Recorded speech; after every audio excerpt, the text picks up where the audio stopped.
Okay, so the much anticipated fall 2022 Apple keynote event, playfully dubbed Far Out, has officially wrapped, and man, there was a lot covered. And in case you missed it, I want to go over some of the bigger releases the company put forward while also going into my initial first impressions that are kind of all over the board right now, so buckle up, hit that like button, and let's just jump right into it. Okay, first, let's talk about the updates Apple made with the Apple Watch. The company dropped 2 updates to the existing lineup of the Apple Watch with the Apple Watch Series 8 and the next-gen Apple Watch SE, while also introducing a new variant to the portfolio, the beastly Apple Watch Ultra. The updates to the Series 8 and SE are iterative as to be expected. No major physical design changes outside a slightly more immersive display and tougher build materials for both. The Series 8 has a new temperature sensor that allows users to take advantage of new features such as period predictions for women. And with an updated gyroscope and G-force accelerometer, it also has the ability to detect if you've been in a car crash, which is a pretty big safety feature. Crash detection is also a new feature added to the new Apple Watch SE, as well as features such as low power mode for better battery performance, and you get some new colors and some new build material choices as well. When it comes to the Apple Watch Series 8 and the new SE, honestly, it's kind of underwhelming. The form factor at this point is really starting to feel its age, and it's kind of disappointing that we didn't get any physical design changes that we've all been clamoring for. But they're both great options, definitely worthy upgrades if you're on something like an Apple Watch Series 3, and either of these options would make for a fantastic first Apple Watch if you've never had one before. But let's talk about the new kid on the block. The Apple Watch Ultra to me was the most surprising and most unique product that was launched, and I feel as though it's going to be really polarizing. First off, it has this new design that's clearly inspired by the original, but has that ultra flare with the larger case and bigger display. It's made out of titanium, which is a pretty popular build material for watches as it's ultra durable but super lightweight. It has a sapphire crystal, which is extremely scratch resistant and usually reserved for high-end watches. There's an added action button that you could apparently map to a particular function, which should be interesting. There's also an added speaker for better audio in and out, which makes it better to make and receive calls. And the battery life is ridiculous, with Apple claiming 36 hours on a full charge and up to 60 with the new low power mode that will be coming later through a software update. Some of the cool features I'm excited to see is the new night mode that you can engage on the watch face, which looks pretty dope. And the Ultra is equipped with the latest GPS technology that will more accurately detect and track your workouts. It's also scuba certified, which means that you will be able to use it as a dive computer to up to 40 meters underwater, which is pretty nuts. And unlike other Apple Watches, cellular capability comes standard on the Ultra. So all of this comes together to make one of the most rugged and most capable watches in the world today, and I can see this being quite appealing to athletes or people who love the outdoors. I am a little bit worried about how it's going to look as an everyday watch, as it's pretty bulky and I'm not the biggest fan of oversized watches on the wrist. And when you factor in the expensive $799 price tag, which is even painful to say, it's probably not one that I'd recommend for most people. But let's transition into talking about one of the most anticipated products launched at this keynote, and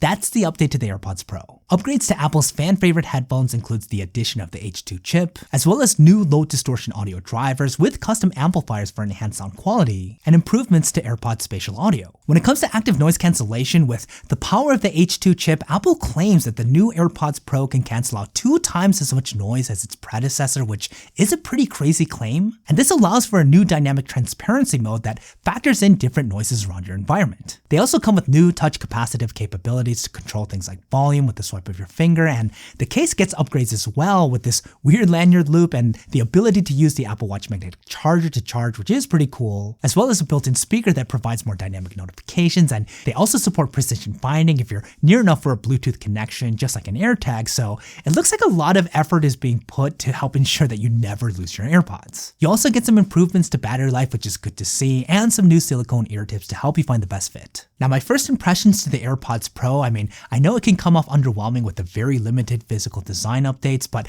I actually think there's a lot to be excited about here. I'm mainly curious to see what improvements Apple has made to the sound quality, as it's never really been its primary focus when making headphones, minus the AirPods Max. And dude, the original AirPods Pro to me have been pretty phenomenal when it comes to active noise cancellation, so I'm really eager to test out Apple's claim of 2 times better performance here, because that would be pretty incredible. But let's get into the meat and potatoes of this product launch, the update to the iPhone 14 lineup. So the first notable change is that within the non-Pro lineup, the iPhone 14 ditched the mini variant and went the opposite direction by making a Plus version. This has the same dimensions as the Pro Max variants of the past, and though I am super sad to lose the mini form factor, I could see this being quite appealing to a lot of consumers. As far as design, the regular iPhone 14s really don't have any physical changes from last year outside the addition of the new Plus version and some new colors, cameras. On the inside, both are equipped with Apple's A15 Bionic chip, yes, last year's processor, but with some enhancements to the CPU and GPU. The displays are still clocked at 60 Hz, and